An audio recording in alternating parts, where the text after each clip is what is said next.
And Falcon 9's in startup. Gas closeout's complete. Stage 2, press for flight. Go for launch.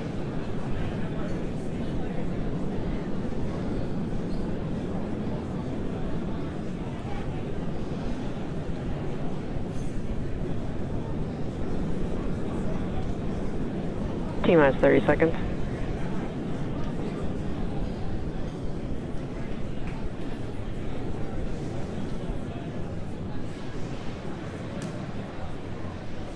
Stage 1's at startup pressures. T-minus 15 seconds. Falcon 9 is configured for flight. 10, 9, 8, 7, 6, 5, 4, 3, 2, 1, 0. Ignition, liftoff. Go Starlink, go USS.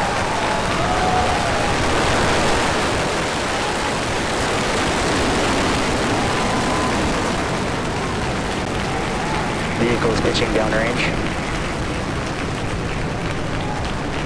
Visual propulsion nominal. Pad operation securing, step section 59 on LVNet.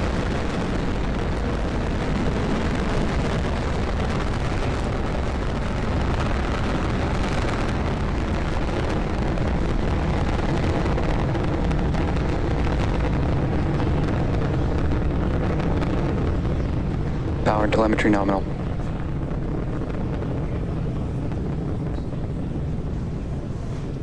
You are watching the Falcon 9 as it ascends through the Falcon atmosphere 9 is carrying the supersonic. SpaceX Starlink payload of satellites. Coming up in just a few seconds here, the vehicle is going to be passing through max Q. That is the point of maximum aerodynamic pressure on the vehicle. Let's listen for that call out. Vehicle is experiencing maximum aerodynamic pressure.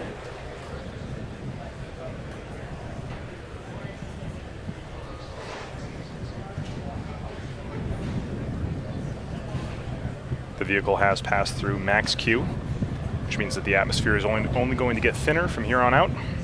Coming up shortly at T plus 2 minutes and 35 seconds is going to be, or excuse me, T plus 2 minutes and 32 seconds is going to be MECO. That stands for main engine cutoff. That's when those 9 Merlin engines you can see burning on your screen right now will shut off or cut off. Shortly, only a few seconds after that, will be stage separation at 2 minutes and 35 seconds, quickly followed by SES1.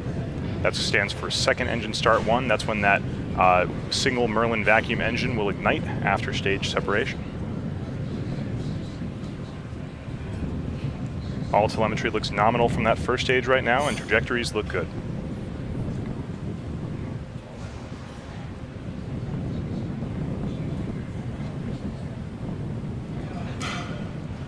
You can see the exhaust gases of those 9 Merlin engines expanding as it gets further and further up into the atmosphere. Stand by for MECO in about 5 seconds.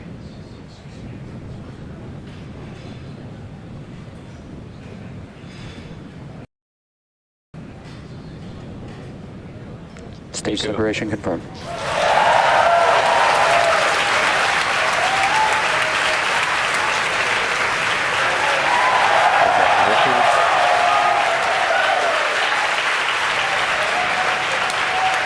You can see it on your screen, and you can hear it through the cheers of the crowd here at SpaceX headquarters. That we just had a good MECO, we had a good stage separation, and we had a good second engine start.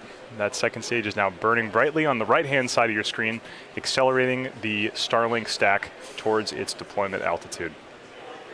On the left-hand side of your screen, you can see the view, a view of the Earth, actually, a beautiful view of the curvature of the Earth and all the lights of the eastern seaboard of the United States. That camera on the left-hand side is attached to the top towards the inner stage of the first stage. And on your right, you can see the fairing deploy from that Starlink satellite stack. The crowd here at headquarters cheering. I'm sure everyone up in Redmond is happy too.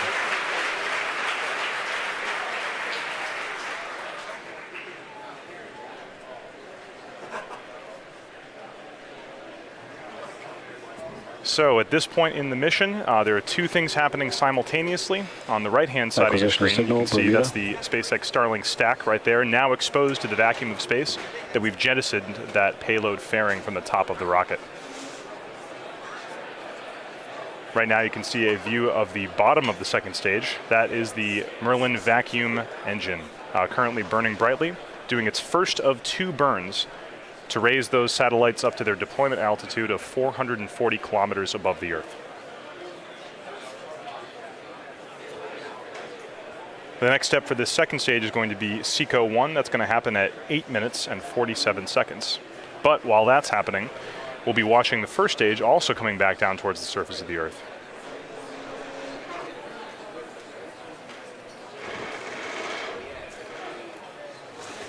This will be the 3rd time that we have attempted to recover this first stage, this particular first stage.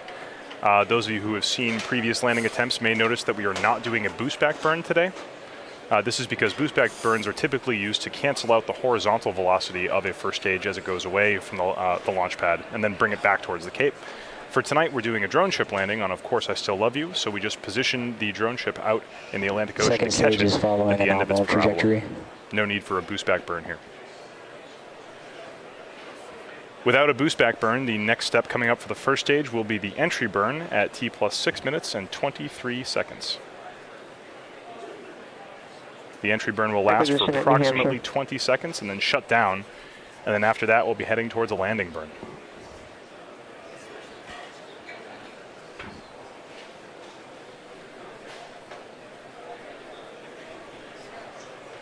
All telemetry looks good from that second stage as it continues to pick up speed towards that intended deployment altitude.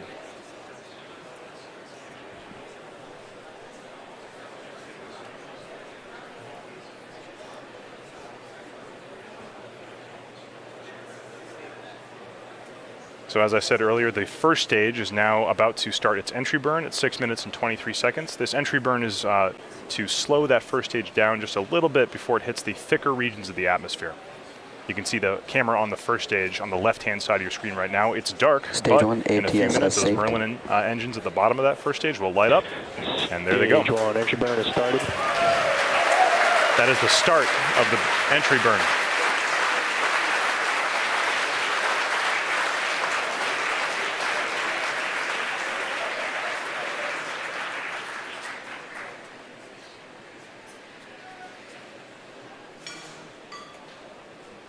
And stage 1, entry burn shutdown.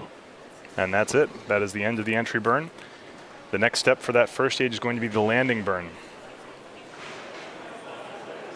You can see some aerodynamic flows past those grid fins right now on the first stage as it gets into the thicker and thicker regions of the atmosphere. Those grid fins help to stabilize the first stage as it heads back down towards the deck of Course I Still Love You.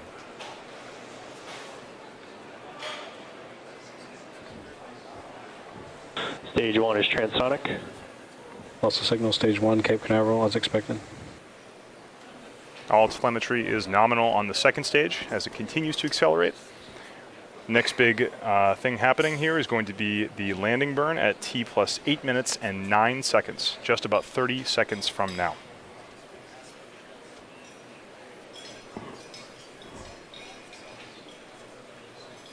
For those of you just joining us, we did have a successful liftoff at 10:30 p.m. Eastern Time from Cape Canaveral. The first stage was able to successfully separate and is now heading back for its 3rd landing attempt in its history. Stage 1 landing burn has started. The landing burn has started as scheduled. We don't currently have video from that first stage, but stand by. We may be able to get something from the drone ship. Landing burn started at 8 minutes and 9 seconds, and the landing is scheduled for 8 minutes and 30 seconds, just about now. You can tell here at SpaceX headquarters we haven't yet gotten any video from the drone ship, but we're just waiting for confirmation. And this is recovery. Falcon 9 has landed. Landing operators moving to procedure 11.100 on recovery 1 and ECF 9. While we're waiting for that, we are expecting SECO to happen shortly. That is second engine cutoff. Back shut down. It sounds like we may have confirmation that the first stage has landed. That is a shot from Of Course I Still Love You of the first stage of the Falcon 9 rocket for its third landing. Nominal parking orbit insertion.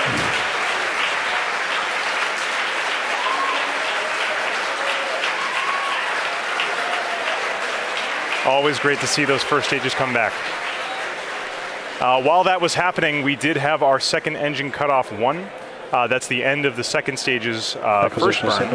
And we did have confirmation of a good orbit for that second stage. We have two events coming up here, one at T plus 45 minutes and 56 seconds.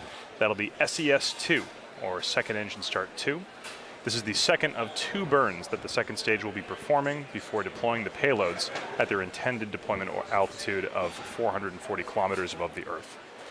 So with just about 10 seconds until SES-2, let's watch. This will be a short one, only about 3 seconds of burn.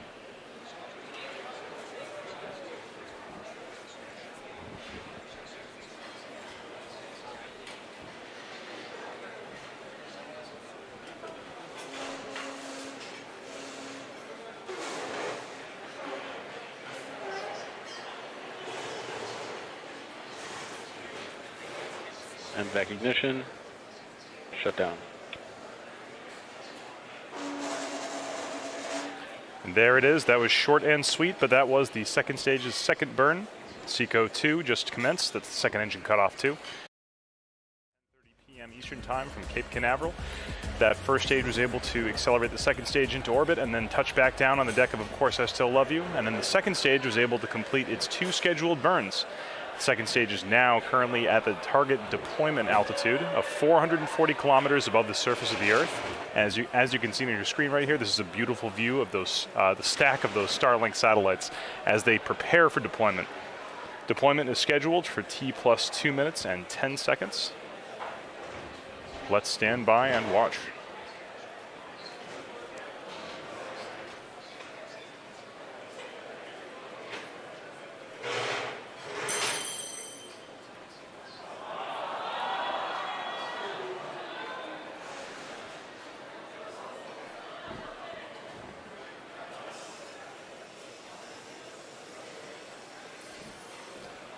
This brief loss of signal was expected. We should be able to get that video back very shortly. Stand by. Starlink constellation deploy confirmed. And we have confirmation of deploy.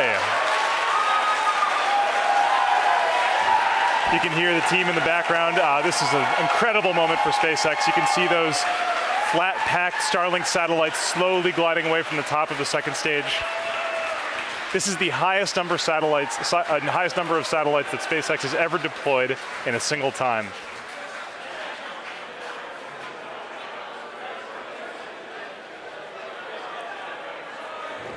There are no deployment mechanisms between those spacecraft, so they really are just slowly fanning out like a deck of cards into space.